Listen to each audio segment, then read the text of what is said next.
Assalamualaikum warahmatullahi wabarakatuh.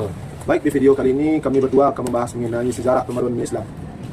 Yaitunya di sini dengan saya Muhammad Zaki Maulana dengan NIM 2124128 dan nama saya Raffi Ardiansyah dengan NIM 133. Nah, untuk itu mari saksikan. Nah, pertemuan kali ini kita akan membahas mengenai pembaruan dunia Islam. Nah, ini menurut apa itu pembaruan? Pembaharuan itu berasal dari bahasa Arab, yaitu dari asal kata tajdid, yang artinya sebuah proses pembaruan, pengembalian atau penyembuhan. Secara lengkapnya ialah upaya untuk memurnikan kembali ajaran Islam agar tetap relevan dengan zamannya. Berarti pembaruan itu karena ada ketertinggalan di masyarakat ya, Be? Iya, itu salah satu juga. Di dalam buku Aji Thohir juga dijelaskan bahwasanya selain dari upaya untuk mengembalikan ajaran kembali kepada ajaran Islam yaitu Al-Quran dan Sunnah, juga juga menjawab bahwasanya ada ketertinggalan dari umat Islam, apalagi dari segi pendidikan. Betul.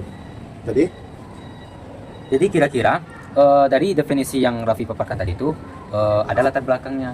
Latar belakang terjadinya pembaruan itu yang pertama itu disebabkan paling poin finalnya itu disebabkan karena kemunduran umat Islam. Dari segi apa kemunduran umat Islam? Salah satunya ialah adanya stagnasi pemikiran, kebuntuan dalam pemikiran, kemudian apalagi tahayul yang semakin merajalela, adanya taklid buta dan lain sebagainya.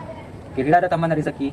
Ada juga ya tambahnya, faktor pertamanya itu karena faktor internal, Faktor internal itu karena kebutuhan pragmatisme Islam pada masa itu. Adapun yang kedua ada faktor eksternal.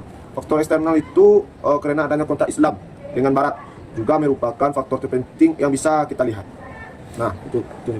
Nah, dari Zaki yang sebutkan tadi itu, maka tokoh-tokoh melakukan beberapa bentuk-bentuk pembaruan. Apa saja bentuk-bentuk pembaruan itu? Bentuk-bentuk pembaruan yang dilakukan oleh tokoh-tokoh pembaruan dunia Islam itu ialah yang pertama itu purifikasi atau pemurnian terhadap ajaran Islam. Karena pada saat itu ajaran Islam diwarnai dengan tahayul, kemudian taklid buta. Tahayul ini seperti terlalu berlebihan menghormati guru-guru, wali-wali, kemudian meminta ke kuburan, itu kan salah satu bentuk tahayul gitu kan, meminta berkah di banyak. Contoh lainnya kayak bid'ah. Iya, bid'ah. Kemudian salah satu yang paling poinnya itu adalah pembaruan dalam dunia pendidikan, di mana pada saat itu pendidikan dalam dunia Islam sangat tertinggal jauh dari Eropa, dari negara-negara Barat.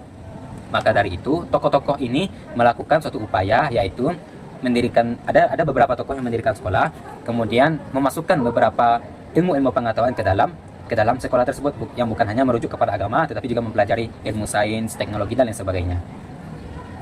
Nah, selanjutnya terkait mengenai tokoh-tokoh yang berjaya pada masa pembaruan ini, ada yang pertama itu Jamaluddin Al-Afghani. Adapun yang kedua itu Muhammad Ali Bashar. Adapun selanjutnya Muhammad Abduh, dan satu lagi Muhammad Rashid Ridha. Nah, dari tokoh-tokoh yang Zaki sebutkan tadi itu ada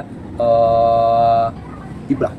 Bukan ibrah, ada hal-hal yang dilakukan oleh tokoh-tokoh itu. Apa saja? Contohnya Jamaluddin Al-Afghani ini dia tidak hanya melakukan pencetusan gerakan, tetapi juga membentuk sebuah organisasi yang bernamanya Pan-Islamisme, yaitu sebuah persatuan umat Islam yang bertujuan untuk bangkit dari terpurukan, yang kemudian idenya ini diikuti oleh muridnya yaitu Muhammad Abduh. Kemudian ada lagi yaitu Muhammad bin Abdul Wahab, salah satu tokoh pembaruan yang ada di Saudi Arabia. Kemudian dari segi Indonesia pun ada, salah satunya ialah Kiai Haji Ahmad Dahlan dan Kiai Haji Hashim Asy'ari. Kiai Haji Ahmad Dahlan ini setibanya di Indonesia, karena sebelumnya beliau menuntut ilmu di Mekah, dia setibanya pulang di Indonesia bersama dengan Kiai Haji Hashim Asy'ari mendirikan sebuah organisasi yang saat ini kita kenal dengan NU dan Muhammadiyah. Sekian video singkat kami berdua pamit undur diri. Assalamualaikum warahmatullahi wabarakatuh.